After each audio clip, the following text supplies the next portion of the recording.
Next to breaking new details and another top story for you tonight. The world is watching. President Trump now says his administration will not impose sanctions and tariffs on Colombia after all. Yeah, earlier today, the president announced an emergency 25% tariff on all goods imported from Colombia to the U.S. after Colombia blocked the arrival of a deportation plane. Now, after that announcement, Colombia's president responded by announcing retaliatory levies on U.S. goods. But now the South American nation is agreeing to accept deported migrants. So the U.S. has lifted its threat to impose those tariffs. Your reporter Olivia Young, of course, joins us now. Olivia, you spoke with the coffee shop owners today who were worried about how these tariffs would impact their bottom line.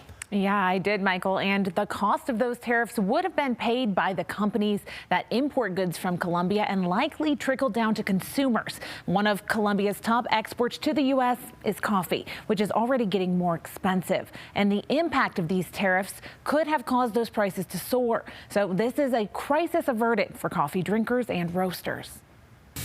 I probably drink about 2 to 3 cups of coffee a day. With news of Colombia's concession to President Trump, Christy McElhatton won't have to worry about the price of her morning cup of joe increasing. I'm worried that it's already expensive to get really good cup of coffee these days anyways, and now for it to go up even more. McElhatton feared a 50% tariff against Colombia would force her to cut back and hurt the local businesses she buys her coffee from. I would have to make really hard decisions probably whenever I'm at the grocery store or even going out. I probably wouldn't go out to get coffee as much. The owner of Denver's Blue Sparrow Coffee shared his worries about a potential tariff, saying, quote, between the port strikes in October, drought and flooding in Brazil, and now the tariffs, we're looking at a perfect storm. Coffee prices are up 40% in the last 6 months, putting us at a 50-year high with no end in sight. We do our best to keep our prices down for our customers. However, our profit has fallen 60% in the last 12 months. All of this will have to be passed on to the customer and sooner rather than later, unquote.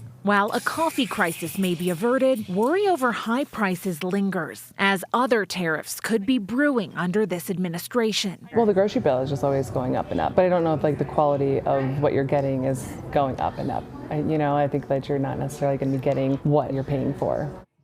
Well, Trump says tariffs will be imposed if Colombia doesn't honor this new agreement. All right, Olivia, thank you.